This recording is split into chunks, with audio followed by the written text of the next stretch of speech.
the secret files of Teletraan 2.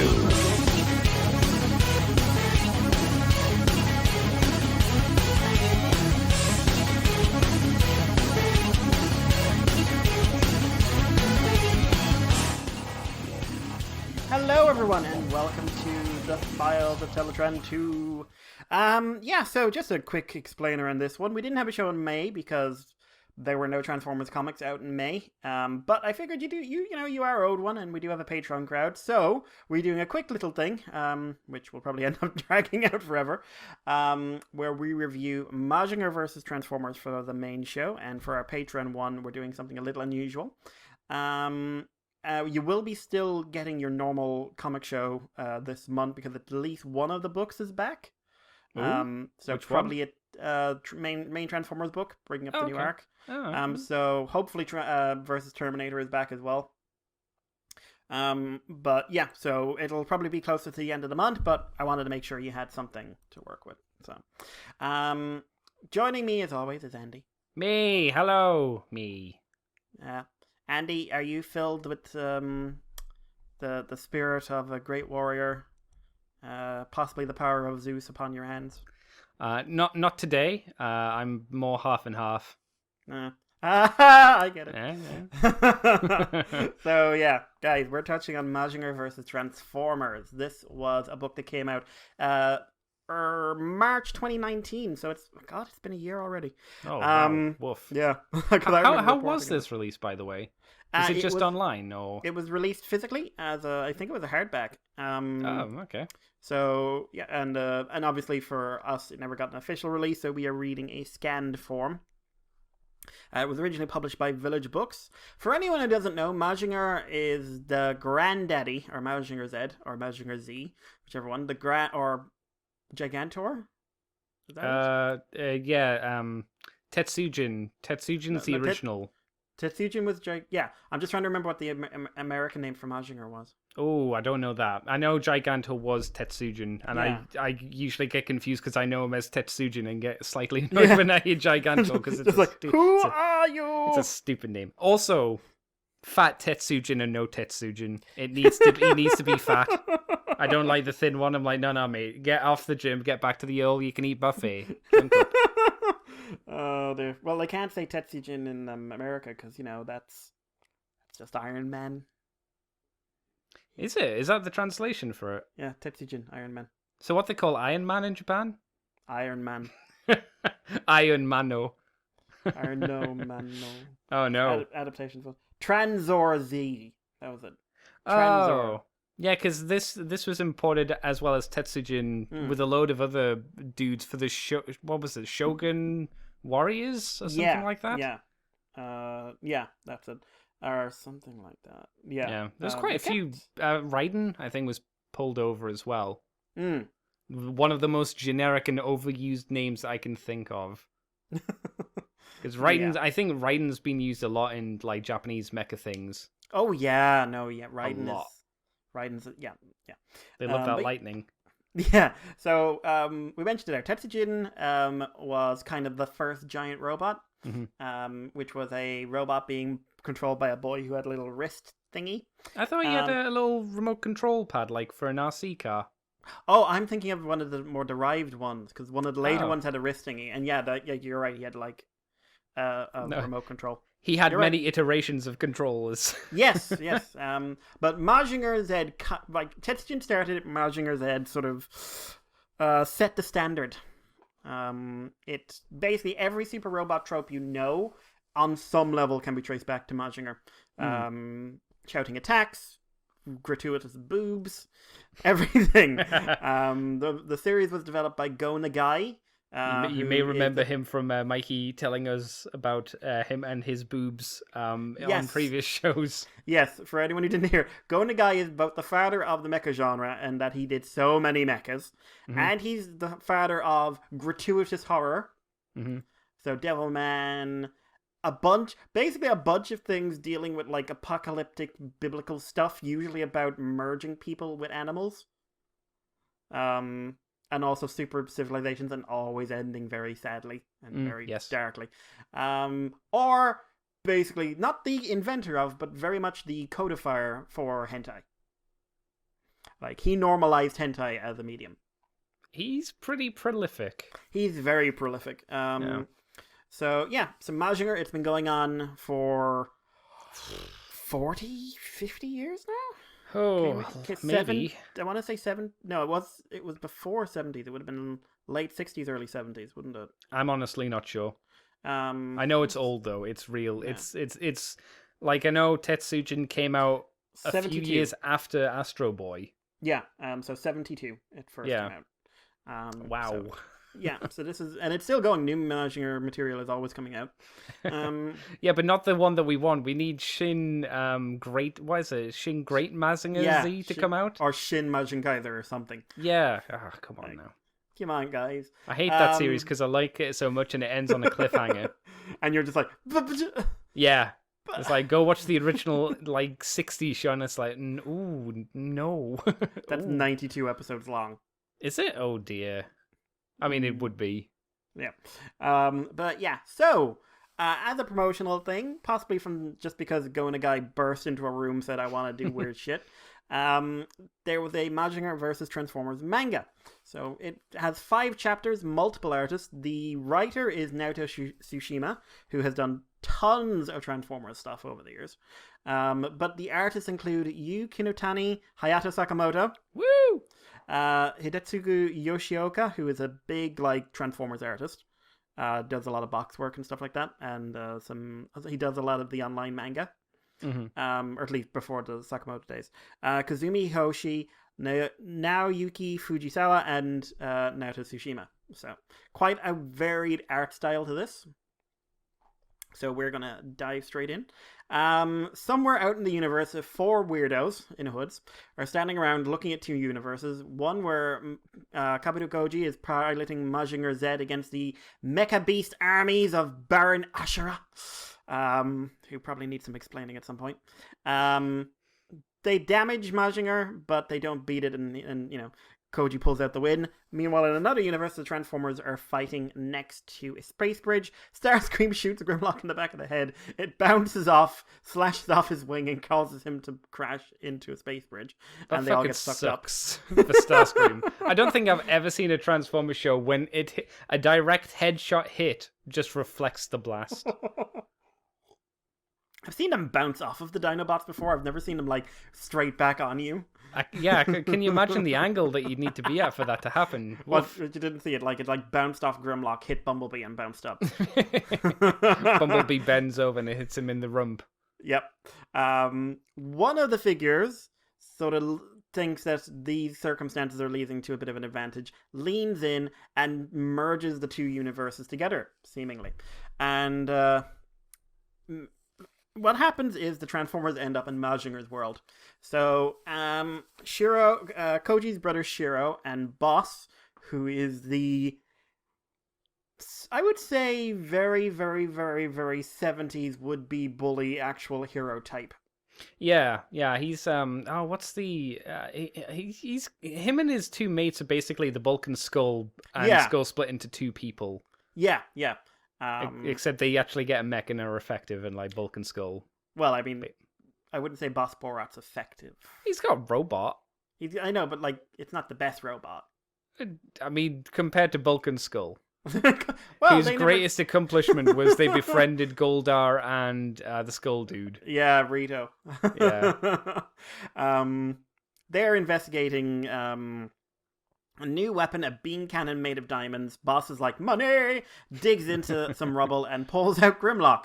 Grimlock attacks Boss's robot. They have a big fight. Grimlock wins, but he's kind of Grimlock's about to, they punch. They have, of course, the anime punch, where they're, Grimlock pushed back, you're strong. You're stronger than, you're pretty good. But me, Grimlock, which he says a lot, and he's like, humans in a robot? Madness! Madness! This is all it takes for Grimlock to think these guys are his best friends. Mm-hmm. Me, Grimlock, see humans in new light. You, me, friend. Just you're in a robot piloting this. This is the coolest thing I've ever seen. Yeah, we're great. We're good. We're good. Boss and Grimlock become buddies. Grimlock's hungry, and Boss says he's going to take him to have some photonic energy, which he's not supposed to share, but shove it! So Boss leads Grimlock away, and the rest of the Autobots show up. They find someone trapped in the rubble that Boss's team was digging through, and it is Baron Ashura, the literally two-faced person. Or basically the worst way to marry someone. Yeah. Who, for basic story behind Baron Ashura, Dr. Hell, because of course, found, depending on how, this varies a little bit, but like basically found an ancient super society's, like a corpse from an ancient super society, and actually found two corpses and sewed them together. Yeah, because they were meant to have been preserved, but as they were hugging, each of the other side of them decayed for some reason. Yeah. So through science, he was able to get the two halves that hadn't decayed and somehow make them two people who are one. Yeah. Baron Ash, they are married, if I remember right. Yes, from what I remember, yeah. Which is is why they were hugging.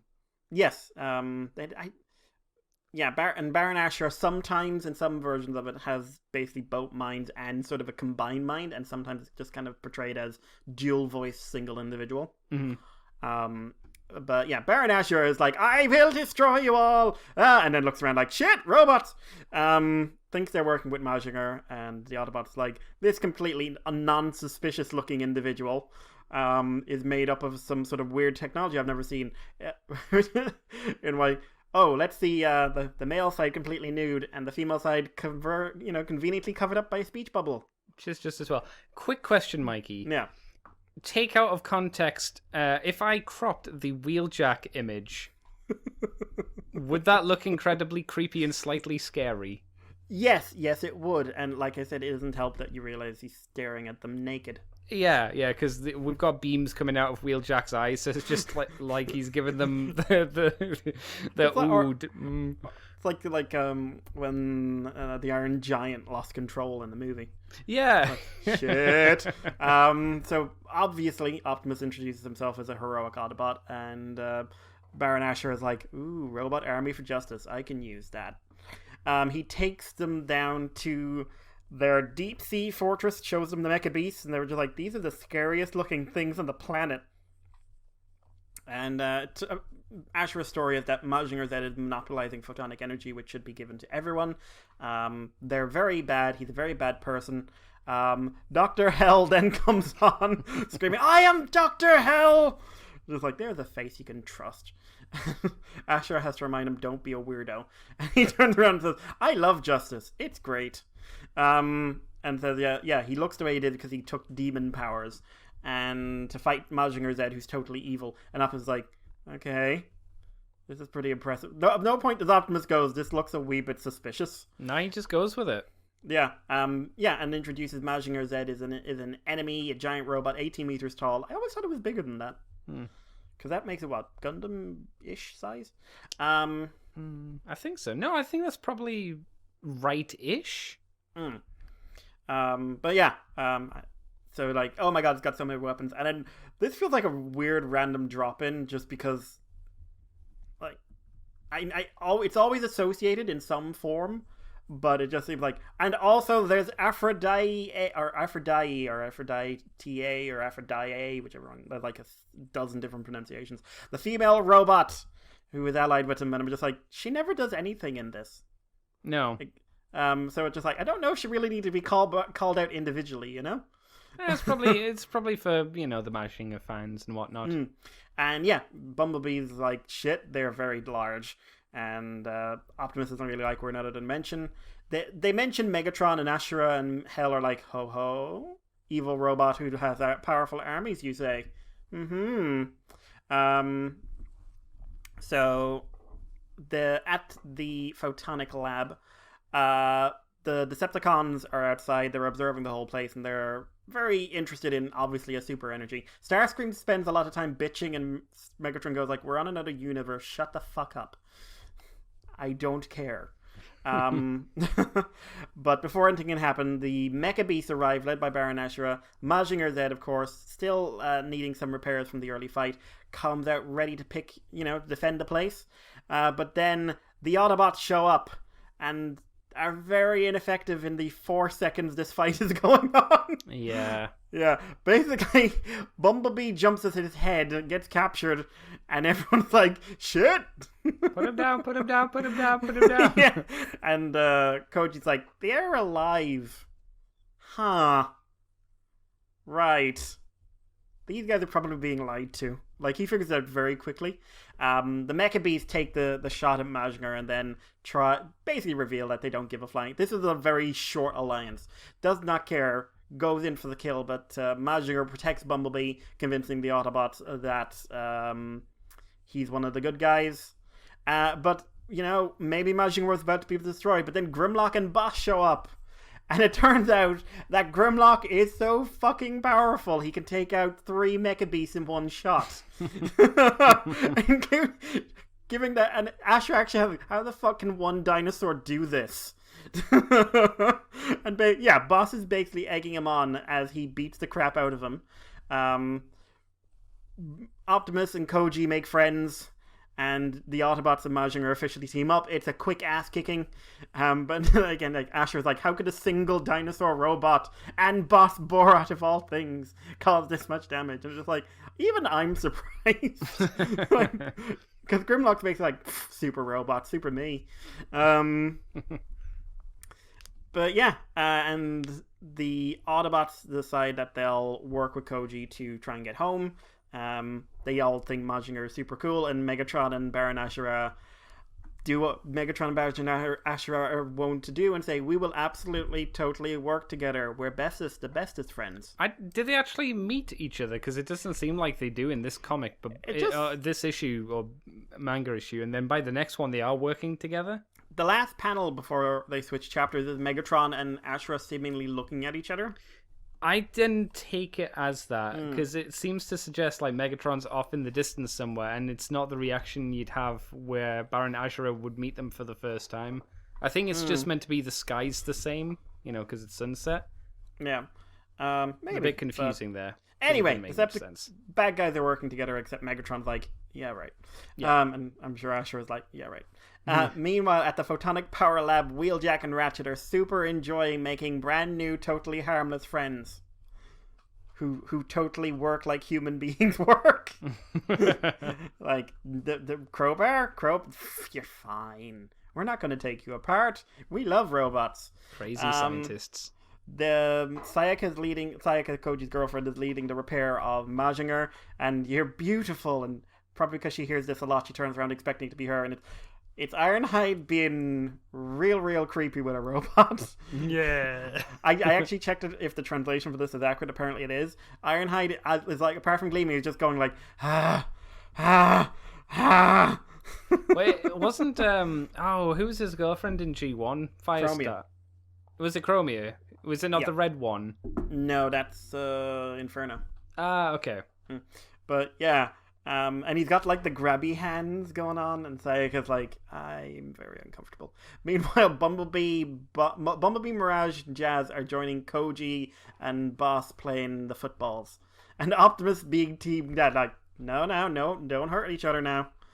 as like Jazz nearly steps on them, but they're all having fun. Good fun is being had. But then, bad guys have shown up, and a Mecha Beast showed up with Megatron riding on the top of it, and the Scrander is sent out. Mazinger is sent on. Mazingo, big fight. Starscream makes a fairly wise move of trying to shoot Mazinger in the head, and before the fight can really kick off, the Constructicons show up. And it is an all-out war. Sayaka, because God love her, this always happens. Sayaka, this is better than the time she got grabbed and they just started filling up her robot's boobs. But she does get attacked by Rumble, and Ironhide punches it off, telling him to leave his Madonna alone. And she's like, yeah! Yeah! She's like, my hero, I love him. I swear there's a story where Aphrodite A comes alive, so I'm just gonna swear that's just the AI. But, like, just so the Decepticons have a chance, this Devastator shows up, and Devastator is at least as strong as Mazinger in terms of brute force. And also seems to have much bigger hands.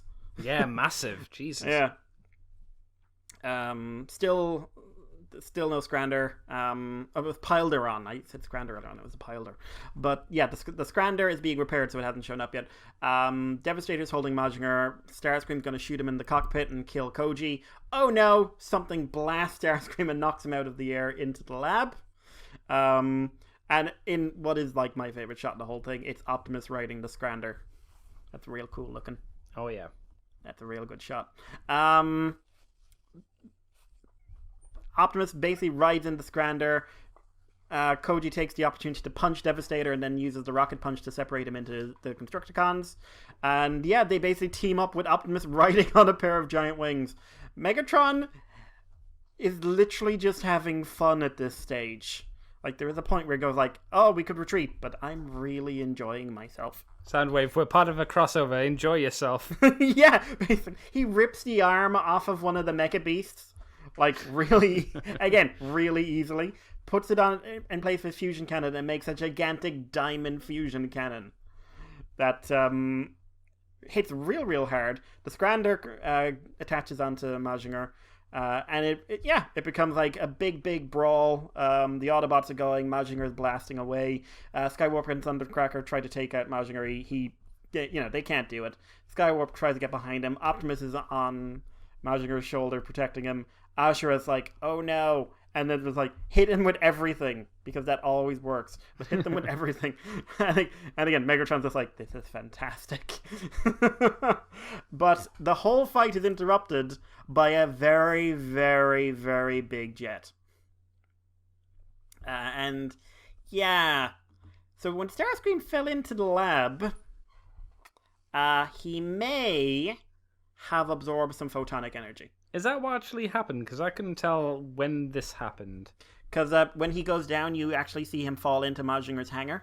Oh dear, okay. Yeah, so that you can see it crash. So basically, he crashed and absorbed it. And apparently, I saw a page from this. Like, it's not here. I don't know if it was just never translated or what. But there's a really nice page of Starscream landing, showing how much bigger he is than Mazinger. Because he's really, really, really big. So I'll see if I can find that at some point. But yeah, Starscream, or Majin Scream. Which, by the way, God, I love this design. It's like, I love the combo design. He rocket punches like a boss, and he's very big and strong. They're having trouble keeping him up, but then the Mecha Beasts get a hold of him, as he's basically, briefly, he's kind of like, the photonics is too much power. But the Mecha Beasts try to basically capture him and drain him. But yeah, turns out combining a Cybertronian with this thing is a bad idea, because he's got a lot of power. And he uses his nullifier to melted the Mecha Beast in a single moment. And yeah, nothing they have can really do anything. Mazinger is basically just barely able to defend them.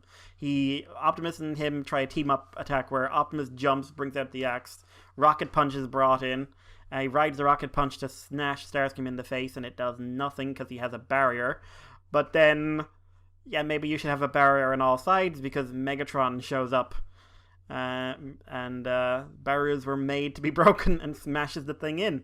And turns into his gun, and we have a team-up attack from Mazinger and Optimus and Megatron, and they eventually manage to take Starscream out and seem to kill him.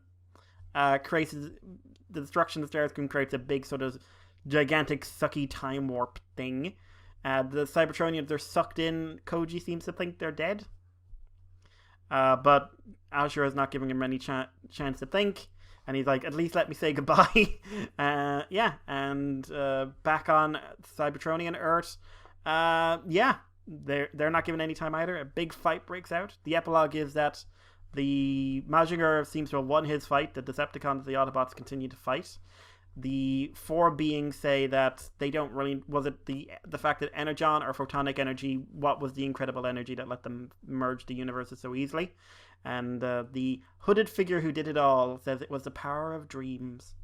I like how it's the power of what? The power of dreams! Yep. Like he just screams it a second time. Yeah, and like multiple universes show up.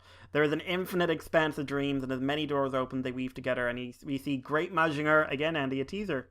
Yeah. You see Rodimus, you see Star Convoy, you see what I'm presuming is a good guy Starscream. Or like at least the ghost of Starscream. Because he's smiling. I thought that was like a sinister, I didn't die. Oh no, you know what this is going to be? And in this timeline, this is how he became the ghost of Starscream. the green dude pulls down his hood, and it's going to guy's manga form. Oh, that's what it is. Okay. Yeah. And he's like, if you believe that, any dream will come true. And that's the end of the story. Thoughts? Or initial thoughts, anyway. Wow, silly but fun. A lot of fun. Kind of some jumps in storytelling. Like I say, between like the first half, which is them getting to the Autobots and Decepticons getting to the Mazinger universe, to the Decepticons teaming up with Baron Nashor and Dr. Hell. There is a skip, and you've just kind of got to go along with it. But it did take me out. I was like, oh, this feels like two halves. Like we're missing something in the middle. Yeah, but it's pretty much a Saturday morning cartoon show, but not in a bad way. It's very quick. It's very snappy. I put it in the same kind of category as when we've talked about like Star Trek versus Transformers kind of feel. The feel is appropriate for the genre that the Transformers have been put into, and I would say that these Transformers feel like, I could be wrong, they feel like G1 Transformers rather than the Japanese take on what Transformers are, which are like super young kids. These feel more like the American Transformers. Is that or would you disagree there? Because I'd agree, sure. And I think that's because of Naoto Tsushima. Because when he writes them, he writes in a more mature style. He always like more a teen to young adult manga level. Yeah. He's always written like my favorite stuff he did, like Battle of the Stargate. That reads very much like tonally, like at least in terms of age group, it's not too different from what the few Gundam manga I've read. Oh, really? Okay. It's like completely fucking insane. But it's like there's like political subterfuge and you can't trust the Russians. It's also got like Megatron like full on fusion blasting some poor people in space. Like it was great. Like I love that scene. But I think it's very much the writer behind that. But like this feels to me like it was written for adults. Oh yeah. I mean, like Mazinger. I mean, that's not for young kids. It's an old weird man kind of thing. It's evolved very much into an older franchise, an older targeted franchise. Like it's evolved from when it was made to where it is now, I suppose. But it's really never like it's done something I rarely see, which is it's never gone back. Oh like Transformers does. It kind of jumps up and down, doesn't it? Yeah. Yeah, like the only thing I can think of Mazinger recently that went back was the one that was like the Mazinger Girls. What was that? There's an anime of like girls who were like the Mazinger robots. No, I didn't see that. That's weird. What was it called? Is it like Mazinger but with boobs? I think it's more like Mazinger with like Powerpuff Girls. Oh, okay. I thought you meant like the mechs. The mechas were all like they were all girls and they all hung out and went to school together. No, that's the Kaiju Girl anime. That's the one we want. That is the Ultraman Kaiju girl anime. Aphrodite A is the rich popular girl of the Japanese school. She's the class president. Yeah. Robot Girl Z. Yeah. Oh God, where's the there? Easy enough. I'll send you the Wikipedia article. Because it's got a picture, so you can look at the picture, and I don't have to share it on the thing. Woo! Yeah, no, this is really fun. Like annoyingly fun. Yeah. This is the kind of thing I would kill to have as an OVA. I would love to see this as an OVA. Like combining like someone once said they'd love to see Transformers. To me, anyway, I don't remember who it was. They said they'd like to see like Transformers meet like Gundam or a real robot or something, and I was just like, no, son. Transformers is Super Robot. Like because you've been watching Gundam Seed, can you imagine like how like probably boring that would be? Yeah, like it would be trying to be like IDW, but a really boring version of it. Yeah. Like, we're gonna do politics. Kind of. Yeah. Spoiler for my opinions on Seed. I'm not loving it. I'm trying Zeta soon, so just because I fucking love the aesthetic of Zeta. So. That is my favorite Gundam series visually because it's crazy. They didn't give a shit. Yep. It's like some people's complaint is, oh, they just were making toys. I'm like, good, because they made a lot of crazy stuff. Yeah, but another reason to like Crossbone because they're very much visually in that spirit. Oh yeah. But yeah, this is a really fun book. Like I said, I'd love to see it animated. I think all the characters feel like they should. Yes, they like, get the essence of them. And I'm very impressed they got the hem. Because trying to write for want of a better term, Transformers Hem and Super Robot 70 Super Robot Hem are not necessarily the same thing. No, I would agree. And like everyone from Mazinger shouts and is very heroic, and the Transformers are a bit more restrained and like, oh, we cannot allow blah blah blah. So it just works. It just works really really well. And I just love the fact this just came out because there's no toys to go with it. There's no promotions. It's just like, why not? Was it an anniversary or something for someone? Not in 2019. Weird. I wonder why they did it. Not that I'm complaining at all. It's just it seemed kind of strange, right? It seems a bit random to say the least, but I can't complain about it.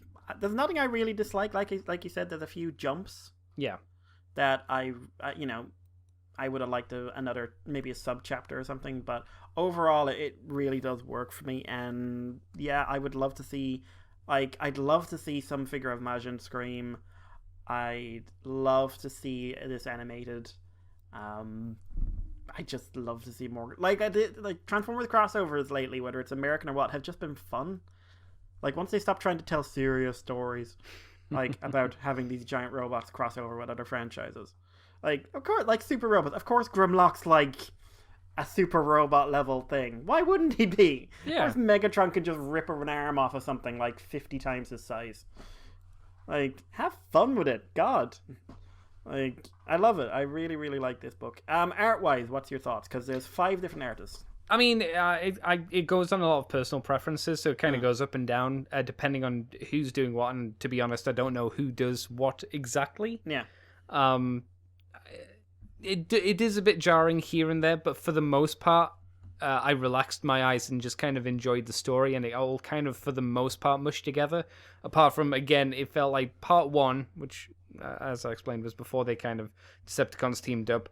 That all felt like one fairly cohesive, not exactly perfect, but fairly cohesive art style, and then again the second half kind of mushed together for the most part. So yeah. it was good enough. It wasn't perfect, and because each style is very different from each other, but I think they did a good job editing who should be stacked next to who. Yeah, if that makes sense. One thing I will like for less so for the Transformers, because I feel like more the Transformers styles were adapted. With the exception of Sakamoto and Tsushima, who were the first chapter and the last chapter, and they are like long-standing Transformers artists, the Transformers were being adapted to a Mazinger style. Like if I look at chapter 3, the one that opens with like the 2 faces of Ashura on the opposite sides, that's got a very mid-70s vibe to it. Right. But then like Megatron and the Transformers, they're designed to fit that vibe, not the other way around. Mm-hmm. But also that has like that amazing Optimus page. I don't think that like if I probably if I had to pick one I didn't like, it would maybe be the second chapter. Like the lines are a bit too harsh for me. Yeah, I don't like. especially Ashura's face. That does. Yeah, there's I can't remember who did it, but there's one where Baron Ashura has like one of the sides of his face is bright red, while the other is the normal kind of white. And that art style. Whoever did that wasn't my favorite because they also did Megatron with a massive mouth, gigantic mouth. When he opens his mouth, it's like a Unicron opening his mouth. Yeah. Again, it just wasn't my style, but yeah, that would be the one that I'd go, oh, that's a bit strange for me personally. Sakamoto, I loved it though. Yeah. Especially little tiny scared Baron Ashura going, yeah. But like, and oh no, don't be evil, please. You'll ruin my fantastic plan because they're idiots. His style, yeah, it's great. His style really plays into the visuals for both series in this as well. And sad Grimlock, Mikey. Yeah, sad hungry Grimlock. He just wants the food, man. I just wanted to hug him and give him a pat on the head. Yeah, and like Naoto Tsushima, like I love his work in general. It's good. And I love how he does, like, he's got these really sharp angles on the Transformers, but then like I really like his take on Koji. Yeah, and but no, I really do recommend this book if you're okay. Don't go into this expecting a high level story. Oh no! Don't go into this taking it seriously in the least. Like, no, this isn't going to challenge you on a political level and change your values as a human being. No, well, it might. Like, it might. I don't know what political values it would change you on, though. You know. But I saw some people when they got the Transformers Headmasters manga. But you know, the official English translation. Oh, I saw people react like they were expecting it to be this like really cool up there piece of work, just like this was a children's manga from a TV magazine from the 80s, like 80s or the 90s. Yeah. So what do you expect? Yeah, like this was not being written by Go Nagai. Do you think the reason people might have been disappointed is because maybe, obviously I don't know, depending on the individual, they were expecting more Deathsaurus as a wife and a family kind of thing? Maybe, but because that doesn't that's just, as far as I know, that's like right at the end of Victory. Yeah, Victory. And that's it. Victory is when it gets weird. Because Victory also has like, why are Starsaber and Deathsaurus rivals? Because when they were babies, they used to like bap each other on the head with sticks. And you get to the was it because Starsaber cried in his crib next to him? Starsaber. But, like, I remember there's an adorable little panel of like baby Deathsaurus chasing baby Starsaber. Like, and that's where it gets weird. Or like Master Force has a little bit of it.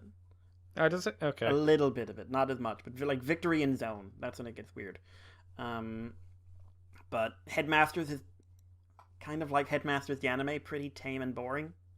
With Six Shot, which is the only good thing. Like the Headmasters anime. Okay.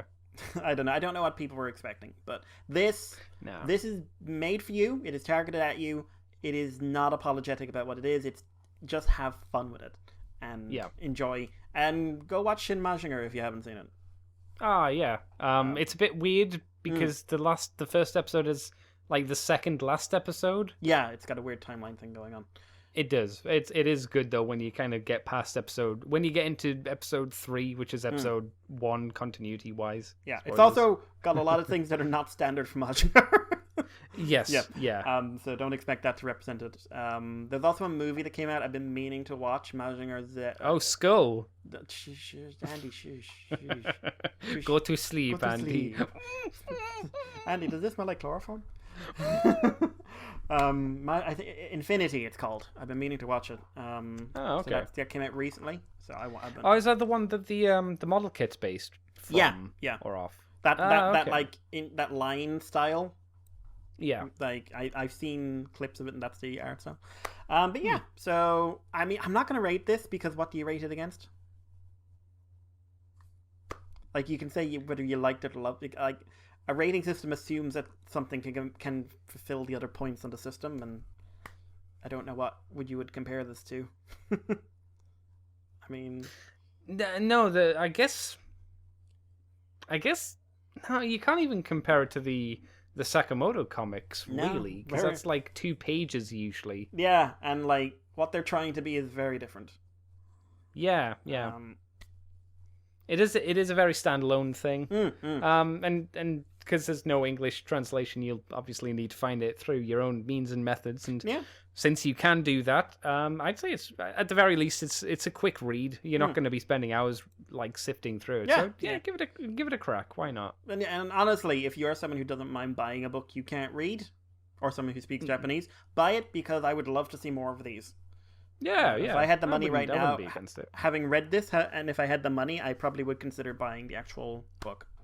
Well, I think obviously another problem for us is ordering anything from Japan is just difficult. Yeah, it's not fun right now, but hey-o. Anyway, that is the free show, guys. Thank you for listening. If you want to hear what's coming up next, then I'm going to keep it a mystery, because it's just a little, not something we'd usually do for the show. We might do more of it, though. We might. We'll see. Get on Patreon, $2 a month, and you will find out what we're talking about. You'll also get this show a week early. You'll also get our interviews early, and you'll get the woo-woo, which you had a double woo-woo last month, and we are going to have something this month. I don't know what yet, but you're going to get something. So, yeah. And if you got any feedback, themoonbase2@gmail.com, Twitter, Facebook, Libsyn. Oh god, I've forgotten half of them now. But we're out there. And if you want to send me a message directly, it's Irish Paleo. Andy. Twitter CCTFW, at CCTFW, YouTube is Kubrick Manor TFW podcast in the places Mikey said. Also on YouTube as Moonbase 2 Transformers podcast. Yeah. Guys, again, thank you very much. Stick around for Patreon, and everyone else, we'll talk to you again. Bye bye. Woo! You are now leaving